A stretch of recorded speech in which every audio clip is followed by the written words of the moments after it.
every moment on this earth has to be effective and efficient. And so I want to talk about this institute and this workshop and what you're doing here today, because I want you to go out of here being effective and efficient in what they teach you. A member of my district took part in this institute maybe 4 or 5 years ago. And he decided that to run for office. He is one of my favorite people, young man, about 34, 35, had a lot of experience in working for elected officials. And I went to him and I told him, he told me he was thinking about running. And I said, these are the things you need to do. Talking about saving his money, getting his friends to give to the campaign. He already knew how to organize a campaign because he had participated in this what y'all doing here. He had worked in some campaigns. And I told him that he needed to move very quickly, that he didn't have a lot of time to waste. And so he decided to run, and he did something that I want to be the first lesson to you. He started off by lying to himself.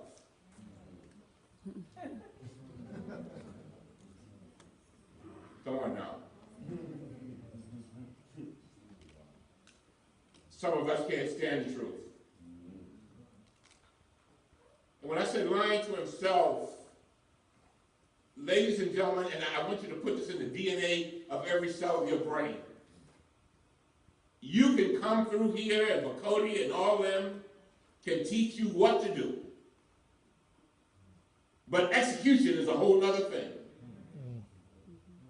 I am convinced that most people learn how to run a campaign, or they get the advice as to how to run a campaign, and they claim they're going to do X, Y, and Z from A to Z, and they usually end up, and particularly the losers, at H.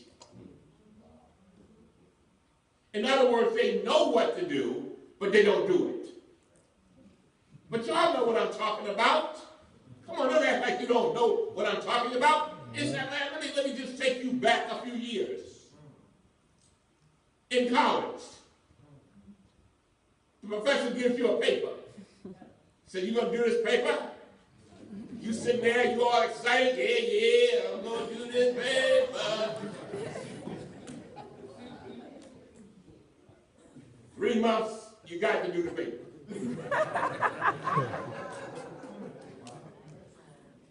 You start off with your little outline, and your outline really calls for about a 78-page paper. Y'all with me? Mm-hmm. You mess around and mess around and mess around to maybe 2 weeks before before it's due. And then you do a little something. And next thing you know, it's like 2 nights before the paper's due, you end up with a 13-page paper, footnote screwed up, and it ain't worth a damn cent.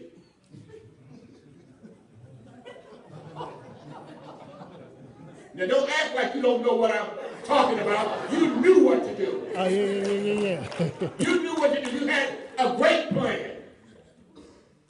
You had a great plan.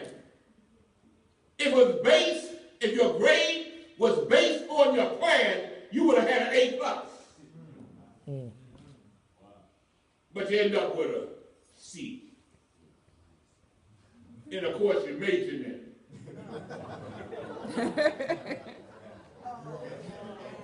Amen. I'm very familiar with this because they got to do it in hours. I'm very much on top of this stuff.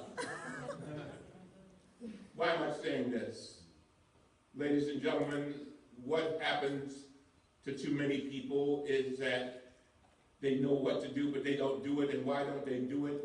It's because they are lying to themselves. Y'all didn't expect to hear this. Hold that picture. The picture of you and your paper. Picture number 2. I run a school called the Maritime Academy. I am like the chairman of the board. It's not a charter school, it's a public school, but it's a school which teaches maritime. And the way I got involved in this school is we had a situation where I had been assigned in the Congress by Nancy Pelosi to be the chairman, the chairman of a committee called Coast Guard and Maritime Matters. I didn't know nothing about boats. Oh God, this is deep. I knew nothing about boats. I had never been fishing in my life. I get seasick if I come close to water. And yet still I was being assigned to the Coast Guard and Maritime Matters subcommittee. And I'll never forget asking Nancy Pelosi, I said, Nancy, why are you doing this to me? I said, well, the closest I come to this in my district is we do have a port. She said, no, I just got a feeling this will be good for you. Can I tell you a little secret? A lot of times, the things that you think are a curse are really a blessing. The things that you think are a curse. I got in that committee, I said, let me do the best I can with this committee. And the first thing anyway, make a long story short, it's the best thing that ever happened to me, because then I became one of the few African Americans that became an expert in maritime matters. And so, as it's hard sometimes for African Americans to raise money. Well, let me tell you something. When you become an expert in maritime matters, it's easy to raise money. You're talking about all your ports, you're talking about cruise ships, you're talking about trade, the whole bit. And so it became something good for me. But this is what happened. We also had I wanted to make it relevant to my district. So I tried to find something that I could attach it to. And come to find out we had a maritime high school. And come to find out, unfortunately, when I discovered it, they were not teaching one syllable of maritime. Not one syllable. They were in a warehouse, a school, high school, in a warehouse. Y'all follow me? Mm-hmm. In a warehouse. I decided to become a part of this school. We were able to bring it out, make it a much better school, create a foundation that the maritime community has given a lot of money to this school. And now we're sending people all over the country to go into maritime. But one of the things that I discovered was they were sending us students in the 9th grade who could not read. Who could not read. And so I had an opportunity to talk to one of the chief executive officers of Baltimore City Schools, and this is what she said. I said, can you explain to me how half the kids that are coming to me cannot read beyond a 3rd grade level? Help me with that. And she said these words, and this, I don't know who I'm talking to, but this is something for y'all. Y'all need to hear this. She said, Elijah, the problem is that people have been lying, adults have been lying to each other. And they've been lying so long they have forgotten the lies, what the truth was. And now the children are suffering. And so all these foundation folk who were coming in to basically give funds for internships, for summer jobs and things of that nature, we then had to do something different. We had to take the same funds, scrap the internships and all that, and put it into remediation. so that we could graduate kids who could read. Ladies and gentlemen, that was another case of people lying to each other. Lying to each other. Some of y'all lying to each other today.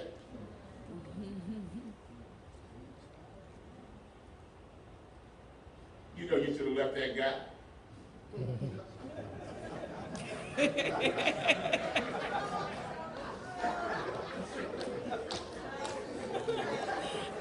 Drink on that one.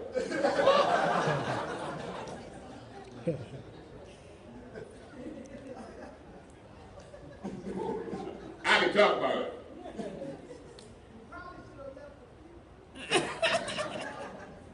Pat has heard me talk about this girl I used to date. Oh, she was so fine.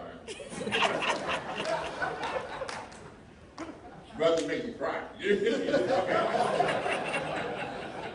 Just want to touch the hem of a garment, you know?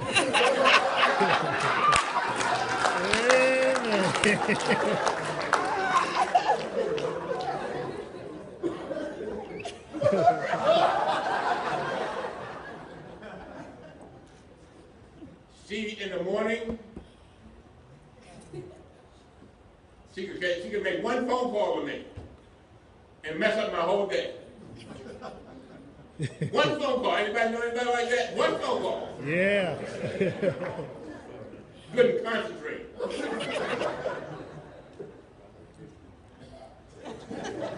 So one day she left me. Hurt my feelings. I mean, that thing hurt me so bad. But come to find out, it was a blessing that she left. Because if she hadn't left, I wouldn't have met my wife. Well, yeah. Y'all get the picture? Yeah. But when I look back on it, I was lying to myself. I kept saying to myself, Elijah, you're in the greatest relationship in the world. And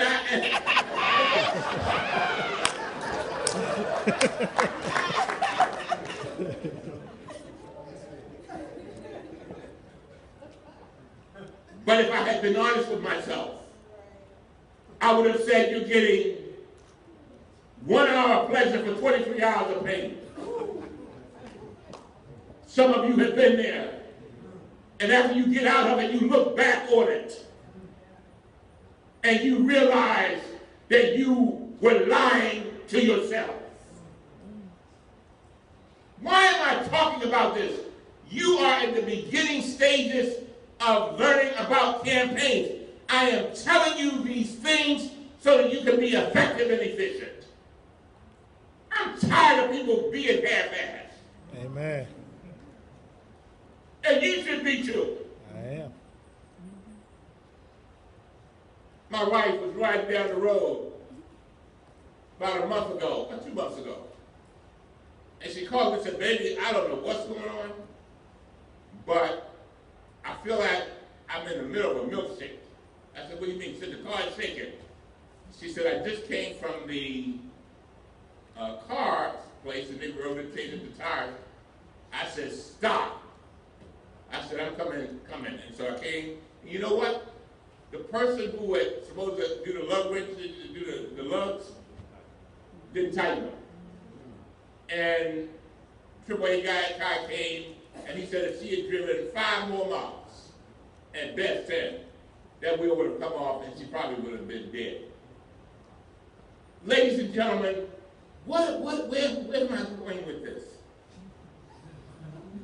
What I'm trying to tell you is that, you know, it's Bacardi and all of it, they will tell you all these wonderful things, but if you cannot execute it, if you lie to yourself, it does not mean anything. And I guess what I'm trying to tell you, most of you are younger than me. I wish I knew when your age, what I know now.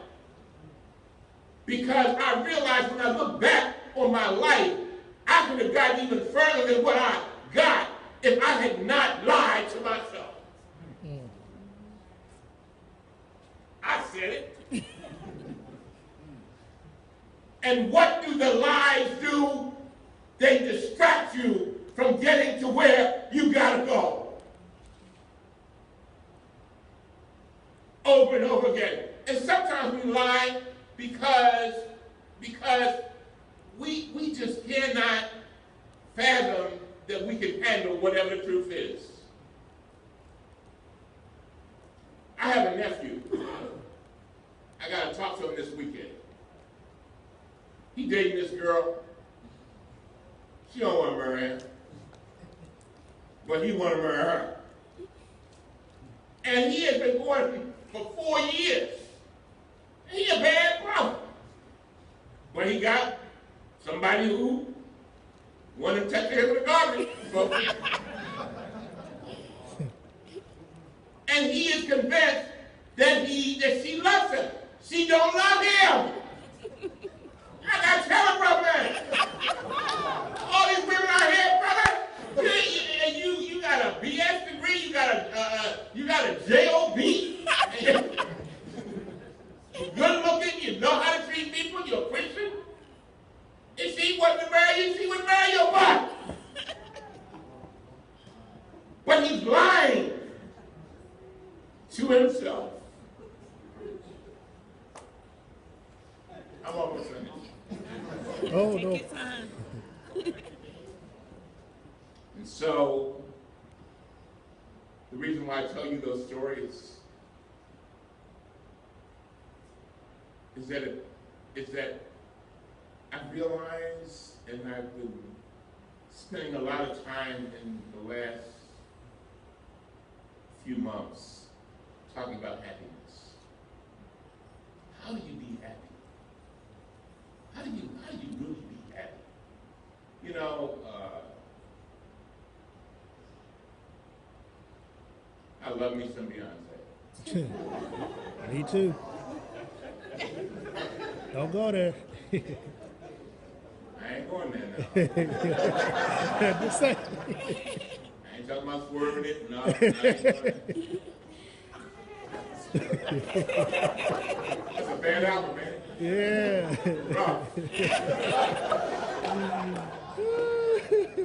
Have you heard? Beyonce, that's a bad album. But anyway, there's a line in one of her songs. What two things? One, they ask her, "What is your aspiration?" Isn't that bad? You all right? Am I running out of time? No, I'm just getting a little closer because I'm a little old. I move a little slow. Oh, okay. All right. You don't have a little question and answer. Okay. All right. So Beyonce, they asked her one question. They asked her, "What is your aspiration?" Remember that? And what did she say? She said, "I simply want to be happy." She didn't say, "I want to be rich." She said, "I want to be happy." And then there's the song that talks about pretty hurts. And there's some words. She said, "We shine a light on, the imperfections?" But she said, it's the soul that needs the surgery. Pretty hurts. Why am I talking about this? Because I'm watching something happen in front of me of people who have lied to themselves. Right now, and I see it every day. I interview people every day almost for jobs. Right now, because I'm the ranking member on this Benghazi committee, because I'm the ranking member on Oversight Government Reform, I don't think there's any member of Congress, I don't think, that has more people working under them than I do. Because of those two committees and my own staff. So I'm hiring people, and we're doing the Benghazi committee now. But even before that, most of these people are lawyers. And what they come in, Pat, and they say is, "Congressman, I really want to work for you." I said, "Well, I looked at your resume. Well, how much money you making?" "Oh, I'm making $250. $250? You making $250? I said, "Well, we can't pay you no more than $90. They said, "We'll take it." I said, "Why?" And I hear this over and over and over and over again. They say something to the effect, "The job that I have, I've been doing it for 15 years, 20 years, but it does not feed my soul."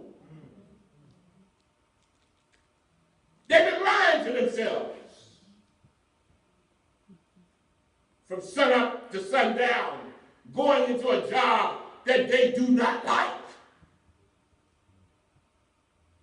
Frustrated. And brothers, I can tell you something, that saying about a happy wife is a happy life is true. I try to keep my wife happy. You want some flowers? Have it. Is that what you happy?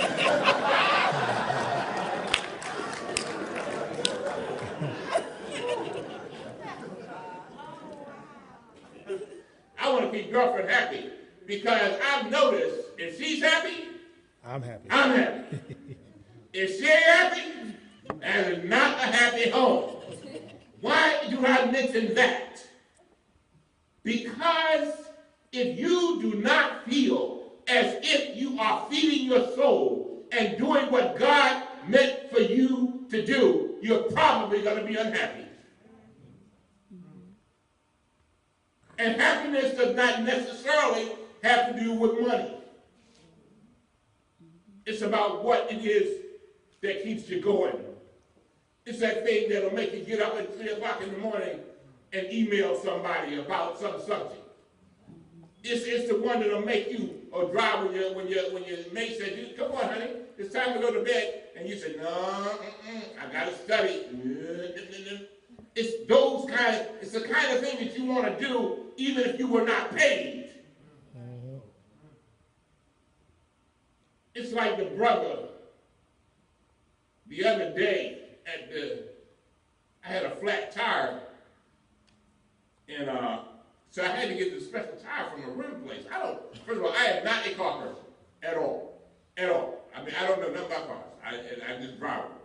And so I go to this brother at the rim place, right? And he said, "Mr. Cummings."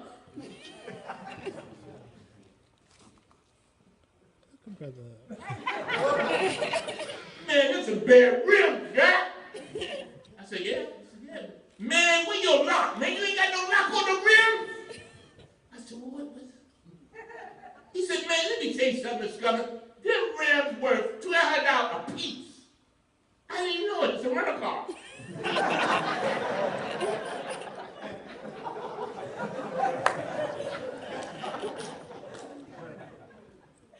But you know what? I left, and he told me all about the rims. He told me what they were made of. He told me how to avoid a scratch. He told me when I get a scratch, how to get it out. He told me what it would cost. He gave me some shiny stuff. And I said, if I ever need some rims, this is the guy I'm going to. Why am I mentioning that? Because I want my heart surgeon to be the same way. I want him to love what he does. I want my consultant for politics to love what she does. I want them to love it. And you know what I'm talking about. All of us have had a professor that we love to like. They may not give out a lot of A's, but you knew that their heart was in it. And they were probably happy. And so, stop lying to yourselves. So, I have discovered that happiness, and Pat, I think I may have talked about this the last time I was here, that I have 3 mentors in my life, 3. And one of them, well, 2 of them are now dead. And one of them, I had just visited him, I think, when I was here the last time. And his wife had called me and said, "Elijah, Gerald's about to die." And this thing stays in my mind. I do believe that God places things in your life to change the trajectory of your destiny. And I'll never forget going to see him and seeing how bad he just looked, just He was just in bad shape. He looked good, but he was in bad shape. 78 years old. Went to see him, and his wife had already told me that I would never see him again. And I went and talked to him, and he told me about how proud he was of me.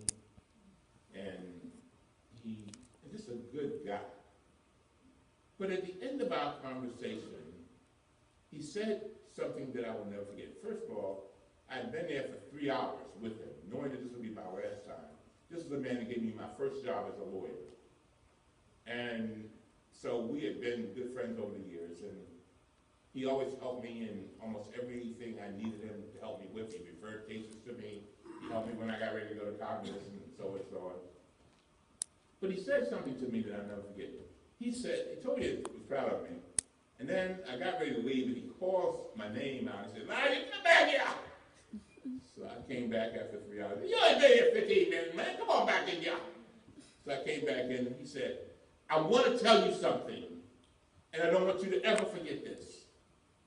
He says, "As long as you live," he said, "always remember that I am so glad that I was a part of your destiny." And I started tearing up a little bit, and so I eventually left, and when I got out the door again, he called me back. He said, "But that wasn't the most important thing." He said, "I want to thank you for being a part of my destiny." Where am I going with this? See, what he was saying, Bakodi, is he was saying that part of his reason for being on earth was to lift up young lawyers. And that I gave him a chance to carry out his destiny. So he was thanking me for being a part of his life. Pat will tell you, and Benny and all, Bakodi and all of them will tell you, that they probably get more out of this doing this than you do. Why? Because it is a part of what feeds their souls. You ever been to visit somebody, maybe in a nursing home, or maybe you have a little niece or nephew that graduate from college or something, and you just feel good. It brings you happiness. I gotta go back here. I gotta go back, and then I'm finished. I gotta go back here. You know, people always ask me, they say, "Man, you and your wife, y'all seem to get along well." I said, "Yeah, we get along well. I love my wife. I ain't lying.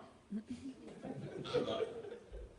Brothers, I love her." All right. And I would say that to her face. All right. But let me tell you why I love her so much. It's because she allows me to feed my soul. That is important to me.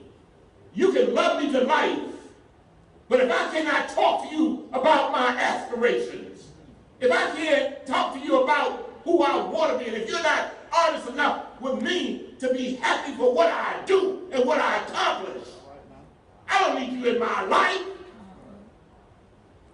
I need a cheering squad. But guess what? Oh God, can you put this out? I need somebody who I want to cheer for too.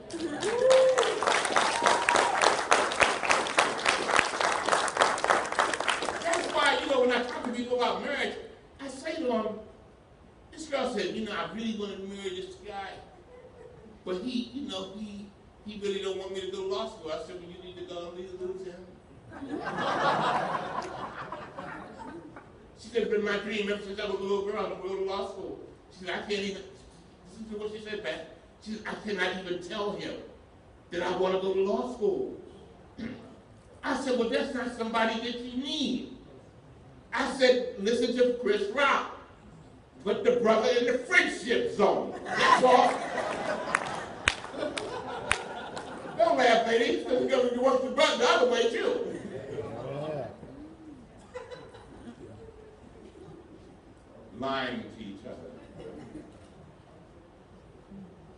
And when we lie to each other, we distract. And when we distract, what do we have? Dysfunction. And when we have dysfunction, it is impossible it is impossible to be effective and efficient.